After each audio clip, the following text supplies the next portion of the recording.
বন্ধুরা, তোমরা সকলে দেখছো তোমাদের প্রিয় YouTube channel all India rankers. আজকে আলোচনা করব তোমাদের ডব্লিউবি আগের বছরের কোশ্চেন, যেটা হচ্ছে কলকাতা পুলিশ কনস্টেবল প্রিলিমস 2023-এর কোশ্চেন পেপার।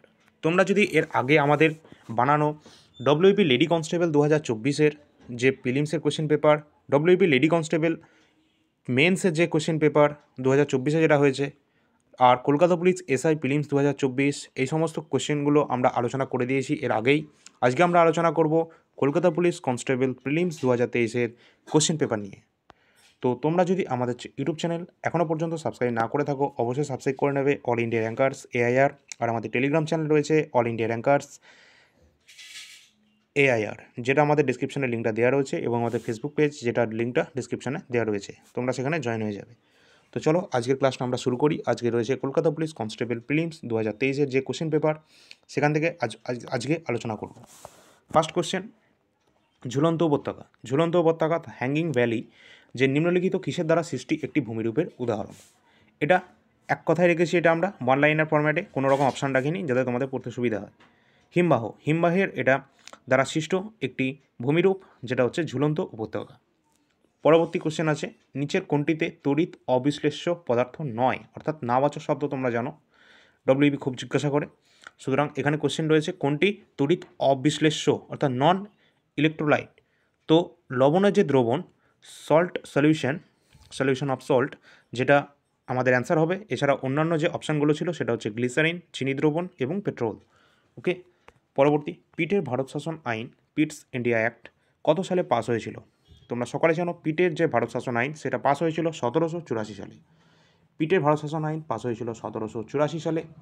পরবর্তী আমাদের কোশ্চেন রয়েছে, নিম্নোক্ত কোন বড়লাটকে ভারতের রেলপথ নির্মাণের পথিকৃৎ বা জনক বলা হয়ে থাকে?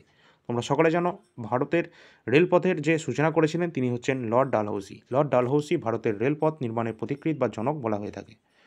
আর তোমরা অবশ্যই কমেন্টে জানাবে যে কোথা থেকে কোথায় প্রথম রেলপথটা স্থাপন করা হয়েছিল। ঠিক আছে। পরবর্তী কোশ্চেন আছে, শিখদের পঞ্চম যে ক, কার ধারণ করার নির্দেশ কোন ধর্মগুরু দেন? অর্থাৎ পঞ্চ ক কার ধারণ করার নির্দেশ, এটা কে বলেছিলেন, কে দিয়েছিলেন? এটাও দিয়েছিলেন গুরু গোবিন্দ সিংহ। ঠিক আছে। শিখ সম্প্রদায় থেকে অনেক প্রশ্ন আসে। পরবর্তী, 1885 সালে কংগ্রেসের প্রথম অধিবেশন নিম্নোক্ত কোন শহরে অনুষ্ঠিত হয়েছিল? তোমরা সকলে জানো যে জাতীয় কংগ্রেসের থেকে অত্যন্ত গুরুত্বপূর্ণ জাতীয় কংগ্রেস, এখান থেকে প্রশ্ন আসে। তো 1885 সালে কংগ্রেসের যে প্রথম অধিবেশন হয়েছিল সেটা বোম্বাইতে অনুষ্ঠিত হয়েছিল, গোকুলদাস তেজপাল সংস্কৃত কলেজে। ঠিক আছে। পরবর্তী আছে, মোহাম্মদ বিন তুগলক তার রাজধানী দিল্লি থেকে কোথায় তার রাজধানী স্থানান্তর করেছিলেন? তোমরা সকলে জানো যে মোহাম্মদ বিন তুগলক তার রাজধানী স্থানান্তর করেছিলেন দিল্লি থেকে দৌলতাবাদে অর্থাৎ দেবগিরিতে। ঠিক আছে। তো দেবগিরি আমাদের রাইট অ্যান্সার হয়ে যাবে। পরবর্তী আছে ওরাইজা স্যাটাইভা, এটা সকলে জানে। ওরাইজা স্যাটাইভা এটি কার বিজ্ঞানসম্মত নাম? এটা হচ্ছে সাইন্টিফিক নেম, যেটা হচ্ছে আমাদের ধানের সাইন্টিফিক নেম, যেটা হচ্ছে ওরাইজা স্যাটাইভা।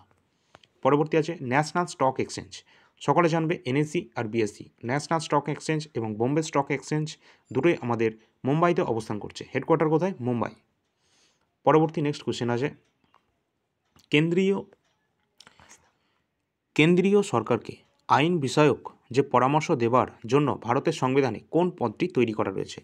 সকলে জানো এটা, যে কেন্দ্র সরকারের যে আইন বিষয়ক যে পরামর্শদাতা বা কর্মকর্তা, তাকে বলা হয় অ্যাটর্নি জেনারেল, অর্থাৎ অ্যাটর্নি জেনারেল অফ ইন্ডিয়া। ইনি কেন্দ্রীয় সরকারকে আইন বিষয়ক পরামর্শ দিয়ে থাকেন। ঠিক সেমভাবে যদি আমরা রাজ্যের কথা বলি, রাজ্যের এটা দিয়ে থাকেন অ্যাডভোকেট জেনারেল। অ্যাডভোকেট জেনারেল রাজ্য সরকারকে তার আইনি পরামর্শ দিয়ে থাকেন। পরবর্তী কোশ্চেন আছে, পটাশিয়ামের রাসায়নিক সংকেত অর্থাৎ কেমিক্যাল ফর্মুলা অফ পটাশিয়াম, যেটা হচ্ছে আমাদের কে হবে রাইট অ্যান্সার। কে হলো পটাশিয়ামের রাসায়নিক সংকেত। পরবর্তী, নিচের কোনটি একটি এককোষী প্রাণী নয়? আবার নয় বলেছে, অর্থাৎ এককোষী প্রাণী নয়। অপশন ছিল তোমাদের ফিতাকৃমি, নীলাভ সবুজ শৈবাল, ব্যাকটেরিয়া, অ্যামিবা। সুতরাং অ্যান্সার হয়ে যাবে ফিতাকৃমি, যেটা এককোষী প্রাণীর উদাহরণ নয়। সুতরাং এককোষী প্রাণীগুলো কী কী? নীলাভ সবুজ শৈবাল, ব্যাকটেরিয়া আর অ্যামিবা, এগুলো সব এককোষী প্রাণী। ঠিক আছে। পরবর্তী, মানব শরীরে মোট কত জোড়া লালাগ্রন্থি থাকে? মানব শরীরে যে স্যালিভারি যে গ্ল্যান্ড থাকে, অর্থাৎ যে লালাগ্রন্থি থাকে, সেটা হলো 3 জোড়া থাকে, অর্থাৎ 6টি। ঠিক আছে। পরবর্তী, ছত্তিশগড়, এটা কিন্তু এই যে 3 জোড়ার জায়গায় ওখানে কিন্তু 6টা থাকতে পারে অপশানে। পরবর্তী, মানব শরীরে মোট কত জোড়া, এটা হলো ছত্তিশগড় রাজ্যের রাজধানীর নাম কি? ছত্তিশগড় রাজ্যের রাজধানী হলো রায়পুর। পরবর্তী আমাদের কোশ্চেন আছে, নিম্নোক্ত কোন কোষীয় অঙ্গাণুটি প্রোটিন সংশ্লেষে অর্থাৎ সিনথেসিস প্রোটিন সংশ্লেষে সহায়তা করে থাকে? প্রোটিন সংশ্লেষে যে অঙ্গাণুটি আমাদের সহায়তা করে থাকে সেটা হচ্ছে রাইবোজোম। রাইবোজোম প্রোটিন সংশ্লেষকারী একটি অঙ্গাণু, যেটা প্রোটিন সংশ্লেষে অত্যন্ত উপযোগী, অত্যন্ত কার্যকারিতা পালন করে। তো নেক্সট কোশ্চেনে যাওয়ার আগে তোমাদেরকে বলে রাখি, তোমরা যদি এখনও পর্যন্ত আমাদের চ্যানেলটি সাবস্ক্রাইব না করে থাকো, অবশ্যই চ্যানেলটি সাবস্ক্রাইব করে নাও এবং আগের যে ক্লাসগুলো WP constable, KP constable, WP SI, যে কলকাতা পুলিশ এসআই যে প্রিলিমসের কোশ্চেন পেপারগুলো, লেডি কনস্টেবলের মেন্সের যে কোশ্চেন পেপারগুলো, সেগুলো আমরা আলোচনা করে দিয়েছি অলরেডি। ঠিক আছে, আমাদের প্লে লিস্টে গিয়ে তোমরা চেক করতে পারবে। যদি ভালো লাগে লাইক করবে, ভালো না লাগলে ডিসলাইকের অপশান রয়েছে, সেটা করে দেবে। আর অবশ্যই মতামত জানাবে তোমাদের কমেন্ট সেকশানে, শেয়ার করবে সকলের সাথে। ঠিক আছে, তো চলো নেক্সট কোশ্চেন আমাদের রয়েছে কি, স্প্রিং তোলা। স্প্রিং তোলার মাধ্যমে বস্তুর কী মাপা হয়? এটা নিয়ে অনেক কনফিউশন আছে অনেকেরই। স্প্রিং তোলার মাধ্যমে বস্তুর কী মাপা হয়? ভর মাপা হয় নাকি ভার মাপা হয়? অনেকেরই কনফিউশন, যেটা হবে উত্তর ভার, যেটা হচ্ছে ওয়েট মাপা হয় স্প্রিং তোলা যন্ত্রের সাহায্যে, আর সাধারণ তোলা যন্ত্রের সাহায্যে ভর মাপা হয়। পরবর্তী, পটাশিয়াম পারম্যাঙ্গনেটের যে দ্রবণ সেটা কী বর্ণের হয়? পটাশিয়াম পারম্যাঙ্গনেটের যে সলিউশন, যে দ্রবণটা, সেটা কিসের বর্ণের, কোন বর্ণের হয়? সেটা হচ্ছে ভায়োলেট, অর্থাৎ বেগুনি বর্ণের হয়ে থাকে। ঠিক আছে, ভায়োলেট বর্ণের হয়ে থাকে, বেগুনি বর্ণের। পরবর্তী আছে, নিম্নলিখিত কোন সম্রাট বাংলার আকবর নামে পরিচিত? অর্থাৎ নিম্নের কোন সম্রাট বাংলার আকবর নামে পরিচিত? সবাই জানে বাংলার আকবর নামে পরিচিত হুসেন শাহ বাংলার আকবর নামে পরিচিত। পরবর্তী আছে, 1938 সালে সর্বপ্রথম কোন কংগ্রেস অধিবেশনে শ্রী সুভাষচন্দ্র বোস সভাপতি নির্বাচিত হয়েছিলেন? অত্যন্ত ইম্পর্টেন্ট কোশ্চেন। 1938 সালে সর্বপ্রথম কংগ্রেসের অধিবেশনে শ্রী সুভাষচন্দ্র বোস যিনি সভাপতি নিযুক্ত হয়েছিলেন সেটা হচ্ছে হরিপুরা, ত্রিপুরাই নয় কিন্তু। ঠিক আছে, ত্রিপুরাই কিন্তু নয়, এটা হচ্ছে হরিপুরা কংগ্রেসে তিনি সভাপতি নির্বাচিত হয়েছিলেন, যে পট্টবী সীতারামাইকে হারিয়েছিলেন না, সেটা। আচ্ছা, পরবর্তী আছে নীলগিরির যে উচ্চতম শৃঙ্গ, যে হাইস্ট পিক, সেটা কোনটা? নীলগিরির হলো দোদাবেতা হলো নীলগিরির যে হাইস্ট মাউন্টেন পিক, উচ্চতম সর্বোচ্চ শৃঙ্গ নীলগিরির। পরবর্তী কোশ্চেন, গয়টার কিসের কারণে হয়ে থাকে? গয়টার হয়ে থাকে হাইপোথাইরয়েডিজমের কারণে হয়ে থাকে গয়টার, অর্থাৎ গলগণ্ড যে রোগটা হয়ে থাকে সেটা হাইপোথাইরয়েডিজমের কারণ। বাংলা উপন্যাস কালবেলা যে বাংলা উপন্যাস, এর রচয়িতা হয়ে যাবে সমরেশ মজুমদার হলেন বাংলার উপন্যাস কালবেলার রচয়িতা।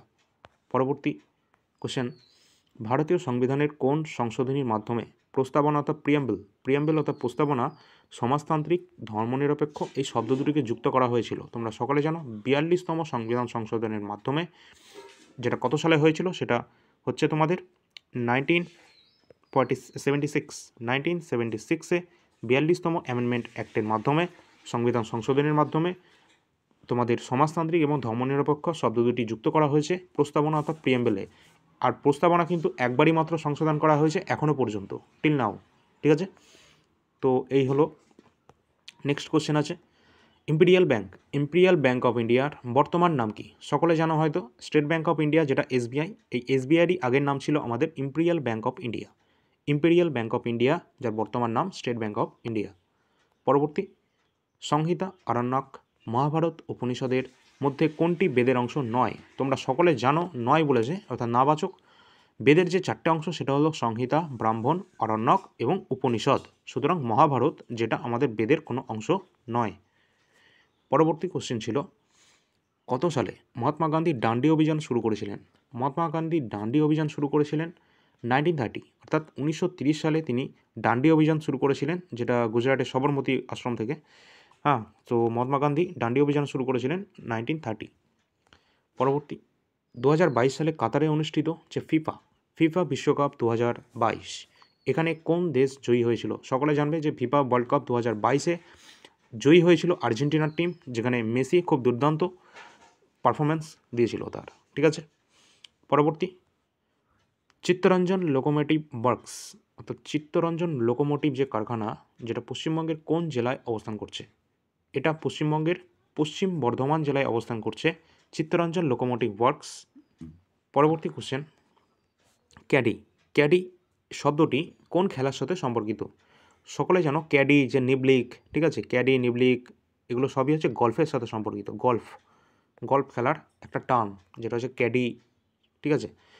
পরবর্তী আছে সাধারণ তোলাযন্ত্র কোন শ্রেণীর লিভার থেকেও কোশ্চেন আছে। তো সাধারণ তোলাযন্ত্র এটা হয়ে যাবে প্রথম শ্রেণীর লিভার। প্রথম শ্রেণীর লিভার হলো সাধারণ তোলাযন্ত্র, যার মাঝখানে আলম্ব বিন্দুটা থাকে, ঠিক আছে। আচ্ছা, এসআই পদ্ধতিতে তাপমাত্রার একক কী? এসআই পদ্ধতিতে তাপমাত্রার একক কী? কেলভিন, ঠিক আছে। এসআই পদ্ধতিতে তাপমাত্রার একক হলো কেলভিন, আর তাপের বলতে গেলে তো জুল হয়ে যাবে। আর তোমরা অবশ্যই কমেন্টে জানাবে যে অর্থাৎ কার্যের এসআই একক কী, ঠিক আছে, এটা কমেন্টে জানাবে। আর তোমরা যদি এখনও পর্যন্ত চ্যানেলটি সাবস্ক্রাইব না করে থাকো, অবশ্যই আমাদের টেলিগ্রাম চ্যানেল জয়েন হয়ে যাবে। অল ইন্ডিয়া র্যাঙ্কার্স এআইআর বলে রয়েছে আমাদের ইউটিউব চ্যানেল, যেখানে তোমরা ক্লাসটা দেখছো। অল ইন্ডিয়া র্যাঙ্কার্স এআইআর এখানে তোমরা দেখতে পাচ্ছ, এটা সাবস্ক্রাইব করে নেবে। সঙ্গে সঙ্গে আগের বছরের সমস্ত পিডিএফগুলো তোমরা পেয়ে যাচ্ছ এখান থেকে আমাদের ক্লাসের মাধ্যমে। আর ডব্লিউবি এগুলো সবই কোশ্চেন, আগের বছরের কোশ্চেন নিয়ে আলোচনা করছি আমরা। তো অল বেল আইকনটা প্রেস করে রাখবে যাতে নোটিফিকেশনগুলো তোমাদের কাছে আসে, না হলে তোমরা জানতেও পারবে না। আমরা ক্লাসগুলো করিয়ে দিচ্ছি, তোমাদের কাছে কিন্তু মিস হয়ে যাবে, ঠিক আছে। নোটিফিকেশনগুলো পেতে চাইলে অবশ্যই বেল আইকনটা প্রেস করে রাখবে। আচ্ছা, নেক্সট কোশ্চেন আছে ডেভিড কপারফিল্ড তিনি চার্লস ডিকেন্স, অর্থাৎ ডেভিড কপারফিল্ড হচ্ছে চার্লস ডিকেন্স রচয়িতা। তো জেমস বন্ড ইনি ইয়ান ফ্লেমিংয়ের সাথে যুক্ত। পরবর্তী পল্লব বংশের শ্রেষ্ঠ সম্রাট কে ছিলেন? পল্লব বংশের শ্রেষ্ঠ সম্রাট ছিলেন নরসিংহ বর্মন ছিলেন পল্লব বংশের শ্রেষ্ঠ সম্রাট। পরবর্তী কোশ্চেন আছে হেমাটাইট সকলে জানো এটা। হেমাটাইট কোন খনিজ অর্থাৎ মিনারেল একটি ধরনের নাম, অর্থাৎ একটি কোন পদার্থের নাম, ঠিক আছে। হেমাটাইট এটা কার আকরিক সেটা বলতে চাইছে আর কি, খনিজ যেটা হচ্ছে তোমাদের আকরিক লোহার যেটা হচ্ছে হেমাটাইট, রেড হেমাটাইট, ঠিক আছে। পরবর্তী 2023 সালে মহিলা U19 অর্থাৎ আন্ডার-19 টি-20 বিশ্বকাপ, আন্ডার-19 টি-20 ওয়ার্ল্ড কাপ কোন দেশে আয়োজন করা হয়েছিল 2023-এর, যেটা হচ্ছে দক্ষিণ আফ্রিকা, সাউথ আফ্রিকা, ঠিক আছে। মহিলা আন্ডার-19 টি-20 ক্রিকেট বিশ্বকাপ 2023 এটা আয়োজন করা হয়েছিল দক্ষিণ আফ্রিকাতে। নেক্সট কোশ্চেন, নিচের কোনটি প্রত্যক্ষ কর নয়? তোমরা সকলে জানো অর্থাৎ প্রত্যক্ষ কর অর্থাৎ ডাইরেক্ট ট্যাক্সের আন্ডারে আছে কোনটা, যেটা হচ্ছে ইনকাম ট্যাক্স, সম্পত্তি কর, ঠিক আছে, কর্পোরেশন কর, ট্যাক্স, এগুলো সবই ডাইরেক্ট ট্যাক্স। বাট জিএসটি হচ্ছে central indirect tax and customs, ঠিক আছে, যেটা ইনডাইরেক্ট ট্যাক্স জিএসটি, এটা কোনো ডাইরেক্ট ট্যাক্স নয়। পরবর্তী আছে প্রমাণ চাপ ও তাপমাত্রায় অর্থাৎ এনটিপিতে বা এসটিপিতে 1 গ্রাম অণু কোনো গ্যাসের আয়তনের যে ভলিউম বা আয়তন সেটা কত হয়? সকলে জানো এটা 22.4 লিটার হয়ে থাকে। প্রমাণ চাপ এবং তাপমাত্রায় উষ্ণতায় এনটিপিতে সমস্ত গ্যাসের আয়তন 22.4 লিটার হয়ে থাকে। পরবর্তী, নিম্নলিখিতর মধ্যে কোনটি তরল ধাতুর উদাহরণ? সকলে জানো এটা তরল ধাতু একমাত্র আছে পারদ, যেটা সাধারণ তাপমাত্রায় অর্থাৎ ঘরোয়া তাপমাত্রায় যেটা আমাদের তরল অবস্থায় থাকে সেটা হলো মার্কারি, পারদ। পরবর্তী আছে কর্পূরকে উত্তপ্ত করলে তরলে পরিণত না হয়ে সরাসরি বাষ্পে পরিণত হয়, এই ধরনের যে পদ্ধতি এটাকে কি বলা হয়? হয়তো অনেকেই ভাববে এটা বাষ্পীভবন হবে, একদমই না, বাষ্পীভবন নয়। এখানে বলেছে কর্পূরকে যখন উত্তপ্ত করা হয় তখন সেটা সরাসরি বাষ্পে পরিণত হয়, অর্থাৎ তরলে পরিণত না হয়ে সেটা ডাইরেক্ট একবারে বাষ্পে পরিণত হয়, যেটাকে আমরা বলবো ঊর্ধ্বপতন প্রক্রিয়া, এই প্রক্রিয়াটার নাম, ঠিক আছে।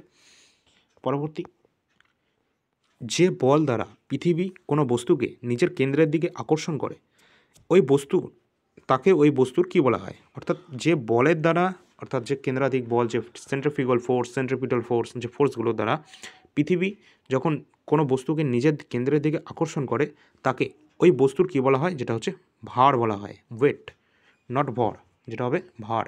অপশানে কিন্তু অভিকর্ষ ত্বরণ ছিল, কিন্তু সেটা অপশান হবে না, এখানে ভার হবে। কিন্তু অভিকর্ষ ভার যদি অপশান থাকতো তাহলে কিন্তু সেটা অ্যান্সার হতে পারতো। সুতরাং অপশান অনুযায়ী ভার হবে এখানে রাইট অ্যান্সার।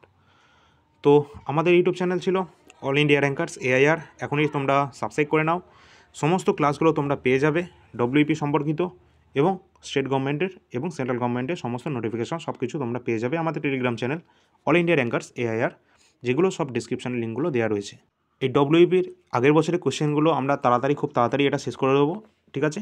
এইটা যেই শেষ হয়ে যাবে তারপর আমরা শুরু করে দেবো এসএসসি এমটিএস 2024-এর জন্য তোমাদের আগের বছরের যে 2023 এবং 2022-এর সলিউশন আমরা দিতে শুরু করে দেবো, এবং তার সাথে সাথে চলবে এসএসসি জিডি কনস্টেবল 2025-এর জন্য 2024-এর যে অ্যান্সার কি সেখান থেকে আমরা বাছাই করা গুরুত্বপূর্ণ কোশ্চেন নিয়ে আলোচনা করব এসএসসি জিডি কনস্টেবল 2025-এর জন্য, যেটার তোমাদের নোটিফিকেশান আগস্ট মাসে আসবে এবং যার এক্সামটা ফেব্রুয়ারি মাস 2025-এ হতে চলেছে। ঠিক আছে, তো এই আমাদের মোটামুটি রুটিন তৈরি করা রয়েছে। ঠিক আছে, এই অনুযায়ী আমাদের ক্লাসগুলো হবে।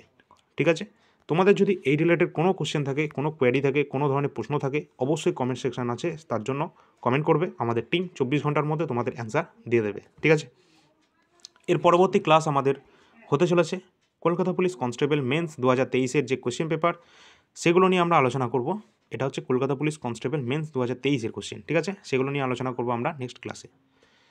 তো আজকে আমরা এই পর্যন্ত আলোচনা করে দিলাম, আর আজকে আলোচনা করলাম কলকাতা পুলিশ কনস্টেবল প্রিলিমস 2023-এর কোশ্চেন নিয়ে। তো আগের ক্লাসগুলো সব দেখে নেবে, লেডি কনস্টেবল প্রিলিমস 2023, 2000, তারপর 2024-এর যে প্রিলিমস মেন্সের কোশ্চেনগুলো সবগুলো আলোচনা করে দিয়েছি, কলকাতা পুলিশ এসআইও আলোচনা করে দিয়েছি। সেগুলো সব ডিসক্রিপশানে লিঙ্কগুলো দেওয়া থাকবে, আর তোমরা প্লেলিস্টে গিয়ে তোমরা নিজেরাও চেক করে নিতে পারবে। এখন পর্যন্ত এ পর্যন্ত, পরবর্তী ক্লাসে আবার দেখা হবে। ধন্যবাদ।